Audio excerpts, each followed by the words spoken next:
Assalamualaikum warahmatullahi wabarakatuh. Smeton Lombok. Para pencinta adat dan budaya Sasak. Lembe pun tauk pelinggih da. Mudahan sa tetap sehat. Murah rizki sa halal. Dait barokah. Amin.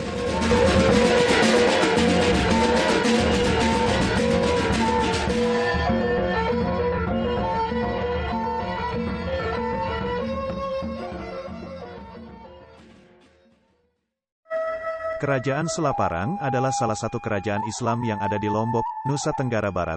Pendiri kerajaan Selaparang adalah Sayyid Zulkarnain atau disebut juga Syekh Abdurrahman. Kerajaan Selaparang terkenal tangguh, baik di darat maupun di laut. Kerajaan ini mengalami kemajuan pesat setelah dipindahkan ke desa Selaparang yang saat ini berada di Lombok Timur. Selaparang menjadi pusat kerajaan Islam di Lombok, di bawah pemerintahan Prabu Rangkesari. Pada masa inilah Selaparang mengalami masa-masa akhirnya dan menguasai seluruh Lombok. Sejarah berdirinya Kerajaan Selaparang. Sumber-sumber tentang sejarah berdirinya Kerajaan Selaparang sangat sedikit. Namun, para ahli meyakini bahwa Kerajaan Selaparang mengalami dua periode, yaitu Kerajaan Selaparang Hindu yang berdiri antara abad ke-13 hingga 14 di bawah Kerajaan Majapahit, dan Kerajaan Selaparang Islam yang berdiri pada abad ke-16. Dinasti Selaparang kemudian menjadi yang pertama kali menerima Islam di Lombok. Upaya mengislamkan raja-raja di Lombok tidak sulit, karena mereka memiliki darah pertalian dengan raja-raja di Jawa yang lebih dulu memeluk Islam. Masuknya agama Islam ke Lombok pertama kali disebarkan oleh mubalik dari kota Baghdad bernama Ghaus Abdur Razak. Selain sebagai penyebar Islam, Ghaus Abdur Razak juga diyakini menurunkan sultan dari kerajaan-kerajaan di Lombok. Ghaus Abdur Razak menikah dengan seorang putri dari kerajaan Sasak dan melahirkan dua anak, yaitu Sayyid Zulkarnain atau dikenal Syekh Abdurrahman dan seorang putri bernama Syarifah Latifah yang dijuluki Dinda Rabi'ah. Sayyid Zulkarnain inilah yang mendirikan kerajaan Selaparang sekaligus menjadi raja pertama dengan gelar Datu Selaparang atau Sultan Rinjani. Masa kejayaan Kerajaan Selaparang tergolong tangguh, bahkan laskar lautnya mampu mengusir Belanda yang hendak memasuki wilayahnya pada tahun 1667 sampai tahun 1668. Selain itu, laskar lautnya juga pernah memukul mundur Kerajaan Gel-Gel Bali yang menyerang sebanyak 2 kali. Kerajaan ini meningkat pesat setelah dipindahkan ke desa Selaparang sekarang ini. Selaparang menjadi pusat kerajaan Islam di Lombok di bawah pemerintahan Prabu Rangkesari. Pada masa inilah Selaparang mengalami masa keemasan dan memegang hegemoni di seluruh Lombok.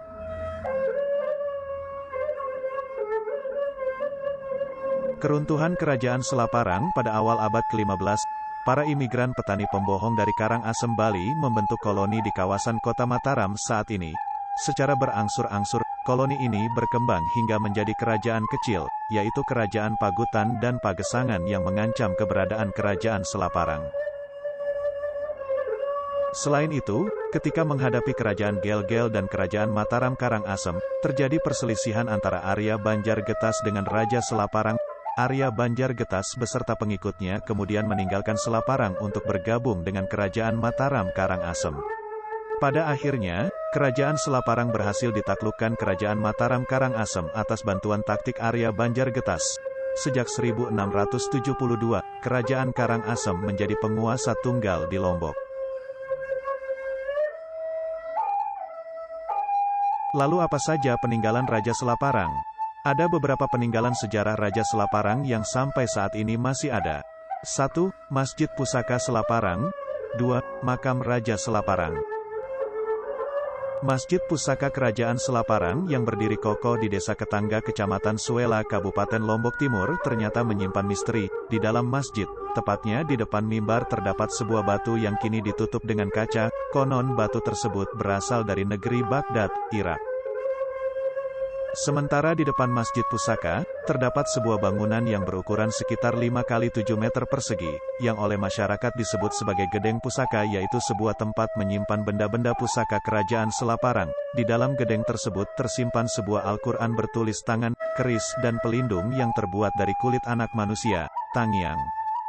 Selain itu terdapat juga sebuah sabuk yang merupakan sejarah manusia sejak lahir hingga masuk ke alam akhirat, dan sebagian masyarakat menyebut sabuk tersebut adalah sabuk belo atau sabuk yang terdapat berbagai jenis penjelasan tentang dunia dan akhirat.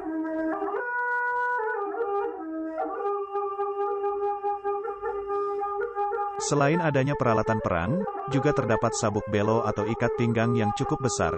Dalam sabuk itu sendiri terdapat tulisan dan gambar tentang kehidupan dunia dan akhirat, jelas Jailani.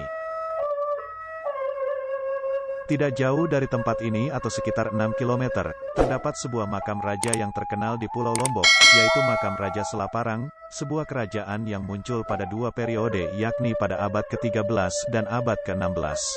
Alokasi: makam ini terletak di Kampung Peresak, Desa Selaparang, Kecamatan Suela, Kabupaten Lombok Timur.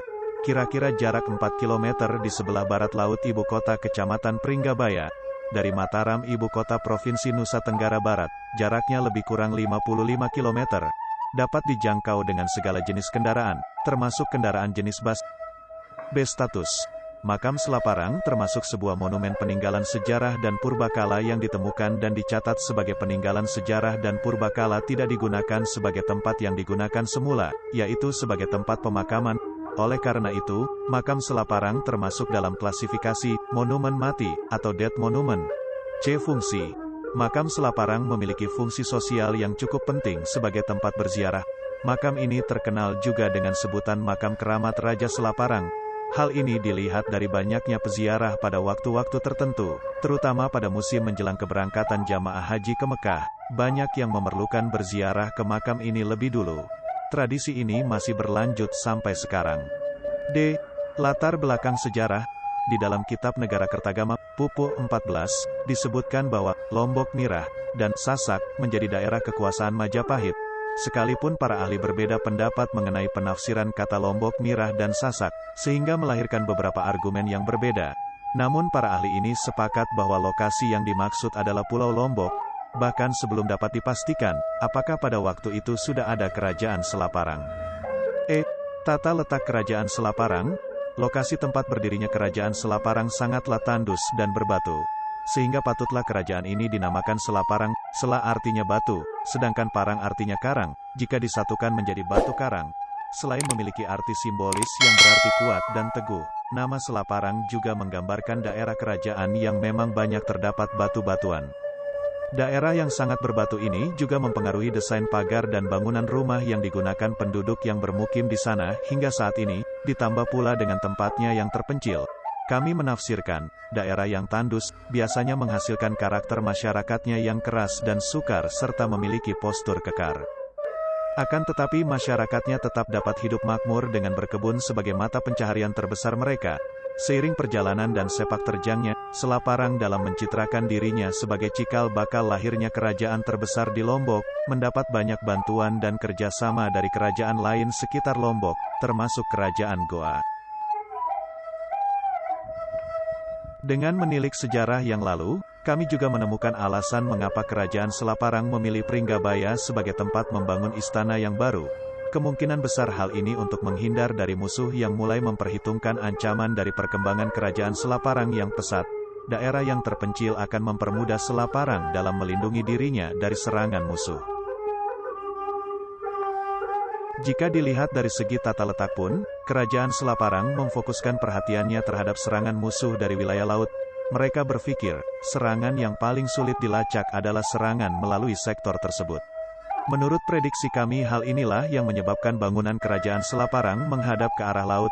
Di samping itu, dalam ajaran Hindu pun terdapat kepercayaan, di mana arah utara dan timur akan memberikan pengaruh positif terhadap kesejahteraan kerajaan. Ada dua alasan mengapa arah utara dan timur bermakna penting yang saling berkaitan. Dalam cerita Dewa-Dewi Hindu, dikisahkan Dewi Parwati memiliki seorang anak yang sangat nakal, bernama Ganesha. Suatu hari, Ganesh melakukan kesalahan yang membuat ayahnya, Dewa Siwa, dan tanpa disadari ia kepa'a Ganesha. Mengetahui hal tersebut, Dewi Parwati menjadi sangat marah dan meminta Dewa Siwa menyambungkan kepala Ganesha dengan tubuhnya kembali. Hanya saja, senjata yang digunakan Dewa Siwa untuk memotong leher anaknya, mengakibatkan apa yang dipotong tidak dapat disambung lagi bagaimanapun caranya. Akhirnya, Dewa Siwa memutuskan untuk menggantinya dengan kepala manusia atau hewan yang sesuai dengan persyaratan yang disebutkan oleh Dewi Parwati, yaitu kepala hewan atau manusia yang menghadap ke arah barat atau arah selatan. Kepala berada di timur atau utara, yang bermakna, arah timur merupakan simbolisasi dari Dewa Surya yang memberikan cahaya kehidupan, sedangkan arah utara biasanya menghadap gunung yang dipercaya sumber dari berkah yang melimpah karena merupakan asal dari materi penghidupan, seperti tumbuhan yang banyak tumbuh subur di pegunungan. Sekarang ini satu-satunya peninggalan kerajaan Selaparang yang masih dapat kita saksikan adalah makam Selaparang yang diyakini merupakan makam-makam para rajanya yang pada saat itu telah menganut agama Islam. Salah satunya adalah makam Ki Gading atau Penghulu Gading. Pada batu nisannya timbullah huruf Arab dan huruf-huruf yang merupakan ciptaan huruf Jawa yang tertulis di atas 5 baris dan terpahat dalam bentuk relief, yang bunyinya, 1. La ilaha illallah, 2. Wa Muhammadun Rasulullah, 3. Ula, dan Maesan, 4. Gagawean, 5. Parayuga. Menurut W.F. Stutterheim, inskripsi tersebut adalah sebuah cadra sengkala yang bernilai angka tahun 1142H atau 1729 M yang dihubungkan dengan kematian seorang Raja Selaparang yang pada 6 tahun sebelumnya berperang mengusir orang-orang Sumbawa dengan bantuan orang-orang Bali yang pada akhirnya berhasil menanamkan kekuasaannya atas sebagian Pulau Lombok. Pada mulanya makam ini dibangun ketika salah satu raja atau wali Selaparang diburu oleh Belanda. Ketika itu raja tersebut konon menembus dinding masjid yang berada di samping makam kemudian menghilang di sana. Atas dasar itulah makam ini dibangun. Di kompleks makam ini dulunya juga terdapat perpustakaan di Masjid Selatan, namun oleh Belanda buku-bukunya ada sebagian yang diambil dan sebagian dimusnahkan. Mengingat perpustakaan ini sangat lengkap terutama menyangkut sejarah Selaparang saat itu, syarat memasuki makam Selaparang, kita harus dalam keadaan suci, bebas dari haid, untuk perempuan. Sekian dulu cerita Niki, anti video-video selanjutnya. Terima kasih sampun nonton video Niki. Tunggu kisah-kisah menarik lainnya, dan jangan lupa subscribe channel ini. Matur tampi asih. Wassalamualaikum warahmatullahi wabarakatuh. Tabe walar Semeton Lombok.